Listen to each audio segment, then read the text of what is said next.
ওয়ালাইকুম আসসালাম। স্যার আপনি আমার বাড়িতে? কেন, আমি কি আপনার মেয়ের বিয়েতে আসতে পারি না? অবশ্যই আসতে পারেন, কিন্তু করে মেয়েটার বিয়ের আয়োজন করা হয়েছে, তাই আপনি দাওয়াত করতে পারেন। আপনি এসেছেন, খুব ভালো হয়েছে। বলেন আসুন।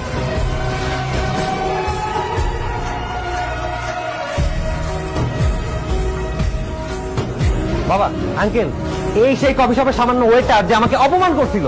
আপনার কত বড় সাহস, তুই বিয়ে ভাঙার জন্য এখন সন্ত্রাসী ভাড়া করে নিয়ে বলছি তুই ওনাকে চিনিস?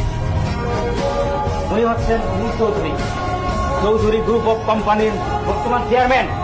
তোর বাবার মতো ব্যবসায়ীকে মিনিটে 500 বার কিনতেও পারে, বিক্রিও করতে পারে, বুঝলি? আর আমি হচ্ছি তার কোম্পানির জেনারেল ম্যানেজার। আপনাদের যদি কোনো আপত্তি না থাকে